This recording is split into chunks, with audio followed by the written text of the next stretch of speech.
Right now, I am with Senator Ihenie, the lead partner at Infusion Lawyers. Hi, Senator. How are you? Hello, Sushi. I'm good. Nice to see you again. Nice to see you again. You're just, you're like our own person at Crypto TV Plus right now. Yeah. Okay, yes, you had an amazing speech on smart contracts and the law, and that begs the question: how do you think blockchain technology is going to revolutionize the law space in Nigeria?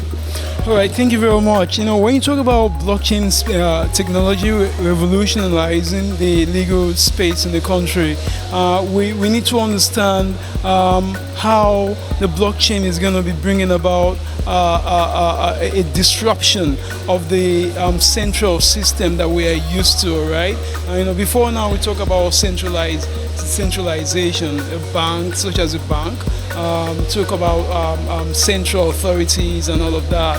But now we're looking at a blockchain technology that is empowering everyone, that is bringing empowerment to everyone in the streets in such a way that you can also be your own bank. So from a legal point of view, we're going to be looking at our blockchain. Like I was talking about smart contracts, and I was saying that when you talk about smart contracts, you're looking at computer programs written on a blockchain to enable parties in a contract. Needlessly, they don't need to trust one another to go into the contract. All they have to do is to write the terms of the contract into the blockchain, which is a smart contract, and it's amazing because it's automated, it's pre-programmed in such a way that when the terms of the contract have been met, it's self-executes, meaning that you don't need a court system to enforce anything about your contracts. It is self-enforcing. So that's the beauty and power of smart contracts, and it's really big, and it's going to change a lot of things even in the legal space, because if lawyers are not careful, lawyers will be out of business. Yeah, exactly. That's what I was even about to ask you. Like, okay, if everything's just put on the blockchain, what are lawyers going to do then? What are the judges going to do then? Yeah, this was one of the aspects we looked at my session. We considered, is blockchain going to make lawyers irrelevant, right? Now, it depends on the way you look at it. From a smart contract perspective, we know that smart contracts, they are programmed and automated agreements, right?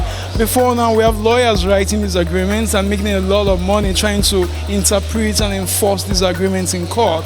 What smart contract is going to be doing is that it's going to be removing that mediation, that intermediation, where parties need a lawyer to write contracts, right? So we can say, it's going to make lawyers irrelevant to the extent that if what you're writing is just codes, all right? You're only writing terms and you do not intend to go to court to enforce, then fine, you can do it without a lawyer.